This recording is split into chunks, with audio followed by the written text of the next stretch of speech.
Hi folks, this is Jane White speaking. I want to introduce you to play as learning in early childhood education. It's perhaps the most important thing you'll learn throughout your course this year, this relationship between play and learning for very young children. Think back to your own early childhood experience if you can. Think about the ways that play was framed, just playing. And then think about some of the experiences you've had playing throughout your life. Playing games, for example. Or what about the daily activities that you engage in as a playful adult, sometimes using technologies? A famous writer by the name of Brian Sutton Smith, who wrote a book called The Ambiguity of Play, said that play has been defined in three central ways, and you may want to reflect on these.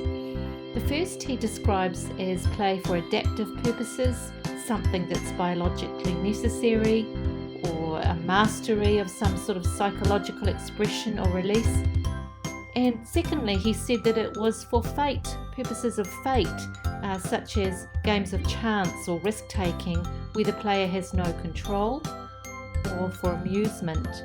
And thirdly, for power, and he said that children often hide things through play, through child law, where their thoughts can be made public. But in all cases, Brian argues that play is always performative, often fleeting or temporary, and absolutely must be a matter of chance and choice, so that we choose to play because we want to do it. It's not something that can be imposed by somebody else or chosen on behalf of somebody else. Brian Sutton Smith's ideas have had huge influence in play, the way play is seen around the world, and he's argued for a kind of openness to this way of seeing play beyond one particular definition or term of what play should or shouldn't be. And I think this is very important. When we look back in history, we can see how play has been framed in perhaps unhelpful ways in the service of very young children. Here I'm thinking, for example, of the Romantic period, where play was arguably seen as a romantic notion, that it was something that was done outside of the real world. We think here of the innocent child in the Romantic period of our history, the innocent child. We think too of the way play might have been imposed on children as a rationalist concept through the philosophies of people like Descartes. But also we have to remember that play is part of a community. Play takes place in family and community, and play also takes place in the wider world. Play looks different in different contexts and across different cultures. In education, and particularly early childhood education, play has been legitimised as learning through three routes that I want to introduce you today. There are others which you can explore later in the course. This first is through psychological approaches, which seek to understand play as in terms of how it affects the brain, the human brain. Second is socio-cultural approaches, which looks at play in terms of its place in the social environment. And third, through a dialogic approach. Let's look at psychological first, through the work of a famous gentleman called Jean Piaget, who lived over 100 years ago now, basically located in Europe. Piaget was very, very influential in terms of how play was seen, perhaps the most influential person that framed the way play was seen in early childhood for many, many years. He took a constructivist view, and he argued that play evolved over several phases. You can see there through a series of phases from birth to 2, 3 to 7, and then into adulthood. He argued that the child was the lone scientist, exploring their world, making sense of their world through these stages of play. He talked about that what must be passed through, so you couldn't skip one stage and move on to the next. And he's famous for coining the term solitary, parallel, cooperative and socio-dramatic play, which was subsequently taken up by other early childhood theorists like Mildred Parton and Sarah Smolanski. The second person that I would like to introduce you to, and who will be a formative figure in terms of your understanding of education in early childhood, is a gentleman called Lev Vygotsky from Russia, who was born in 1896 but didn't actually live that long. However, his work had a profound influence in the way we think about learning today. He argued that play is a social experience, a leading activity as it were. Play therefore has a functional purpose according to Vygotsky.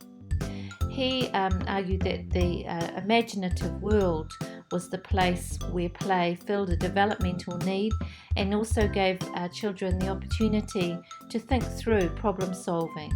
He suggested that in play a child can become, as it were, a head taller than themselves. And he distinguished between scientific and everyday concepts, arguing that through play we can move from one to the other. Professor Marilyn Flair at Monash University has taken up his ideas quite seriously over the years to come up with this notion of pedagogical framing of play, where an imaginary situation is generated based on what teachers know of children's everyday concepts, to then use those concepts to create a shared space where higher level thinking becomes possible. The third theorist that I would like to introduce you to is a personal favourite of mine. He's Mikhail Bakhtin, who also lived in the same era roughly as Vygotsky, but had some very, very different views of play. Bakhtin argued that there wasn't necessarily one end point to learning, that we could come at it through different ways, and that the main way to come at learning, as far as young children were concerned, was through their experiences, what they brought to the experience. So he argued that play is a private affair in a sense, that it's not something that can actually be prescribed or performed, but only happens, as he says, when the footlights are off. When the footlights are on play, he says it becomes something else. He says that play belongs to the players, not to those who try to impose their ideas, and argues that for this notion of what he calls postupok, which means taking a step up. He said that play offers an opportunity to take a step up into another way of being. So it's a way of ideologically becoming in the world. This view of play allows us to think about play taking place in places that Bakhtin uses based on Dostoevsky's terms, under the floorboards, if you like, behind the scenes. And I invite you to have a look at this particular video that we filmed in a New Zealand Early Childhood Centre, and you can go to this site and have a look at it, where you'll see 2-year-old Katie engaged in some very playful experiences while she's having her mealtime routine. I think this brings this idea of play into routine very nicely, and I encourage you to read up on that in the Book of Readings also. There is now so important has play become in the educational scene, that there's now a whole journal devoted to play called the International Journal of Play, and you'll see some of these ideas playing out in the articles there, ranging from a number of different theoretical perspectives. But what about play in Australia in early childhood education?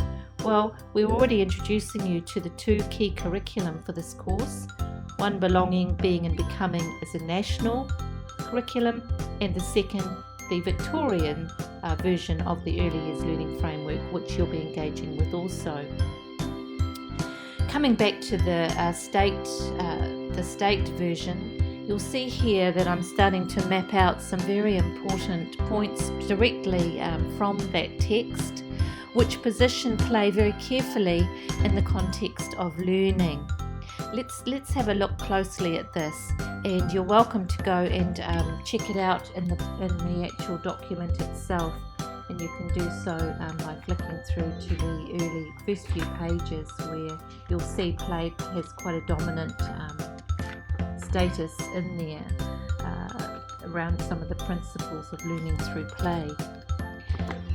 So you'll see that play has many functions and is seen very clearly in terms of some of these principles that we've already explored through the literature, that play is embedded within learning because it allows for the expression of personality and ideas, and allows for discovery and also entertainment, that children can have fun through play.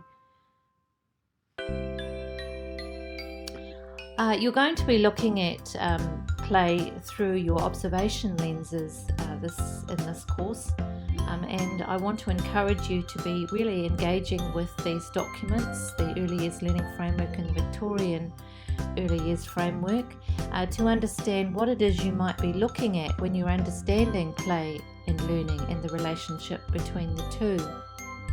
Here's some things that you might start to look at. Who's playing? How are they playing? Who are they playing with? What context are they playing with in?